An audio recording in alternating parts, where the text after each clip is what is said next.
और अब आपको युद्ध क्षेत्र से आ रही खबरों के लिए दिखाते हैं ग्लोबल टेंशन टॉप 9। ड्रूज समुदाय के हक और हकूक के नाम पर सीरिया में इजराइल के एक्शन से हड़कंप है। इजरायली सेना ने सीरिया के 2 शहरों वल्का और स्वेदा में कबीलाई लड़ाकों पर ड्रोन से हमला किया, जिसमें कई लोग मारे गए।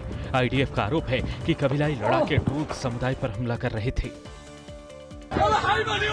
सीरिया में ड्रूज और बेदोइन जनजातियों के बीच हिंसक संघर्ष तेज होता जा रहा है। दोनों समुदाय के लोग एक दूसरे पर भीषण हमले कर रहे हैं। माजरा में बेदोइन जनजाति के लड़ाकों ने ड्रूज समुदाय के घरों में आग लगा दी। वहीं स्वेदा में विध्वंसक झड़प हो रही है। सीरियाई सेना और ड्रूज समुदाय आमने सामने है और दोनों ओर से जबरदस्त फायरिंग हो रही है।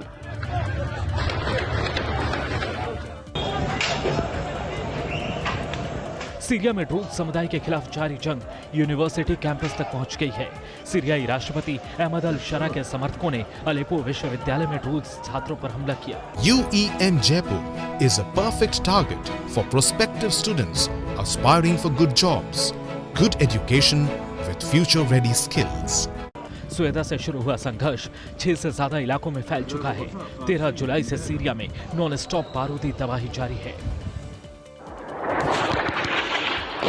इजरायली हमलों में एक बार फिर गाजा दहल गया। आईडीएफ ने गाजा के अलग अलग इलाकों में जबरदस्त बमबारी की, जिसके कारण पिछले 24 घंटे में 94 लोगों की मौत हो गई और 400 से ज्यादा लोग घायल हो गए। इस हमले में हमास के कई लड़ाके भी मारे गए हैं।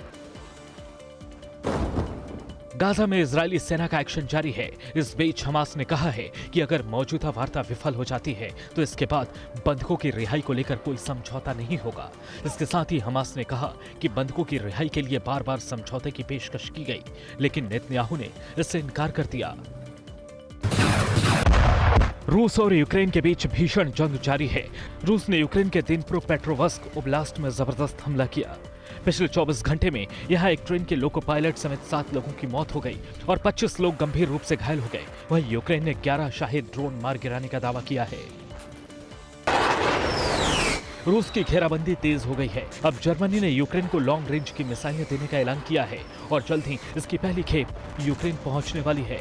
जर्मन चांसलर फेडरिक मर्ज ने कहा, यूक्रेन को लॉन्ग रेंज मिसाइल इस्तेमाल की परमिशन दे दी गई है। इसके साथ ही जर्मनी अमेरिका से खरीदे गए पैट्रियट एयर डिफेंस सिस्टम को भी यूक्रेन भेजेगा। ब्लैक सी में रूस और नेटो आमने सामने है। जहां ब्लैक सी में रूस की नेवी ने अपनी फ्लीट को एक्टिव कर दिया है, तो वहीं नेटो देश पुर्तगाल ने भी यहां सैन्य अभ्यास शुरू कर दिया है। उसने रोमानिया के साथ अपनी ताकत का प्रदर्शन किया। इस युद्धाभ्यास में पुर्तगाल के स्पेशल ऑपरेशन टास्क ग्रुप का विध्वंसक एक्शन देखने को मिला और संदिग्ध जहाजों को जब्त करने की ड्रिल की गई। अमेरिका के लॉस एंजलिस में एक पुलिस ट्रेनिंग सेंटर में जोरदार धमाका हुआ, जिसमें कम से कम 3 लोगों की मौत हो गई। यह धमाका बम डिस्पोजल स्क्वाड की गाड़ी के पास हुआ।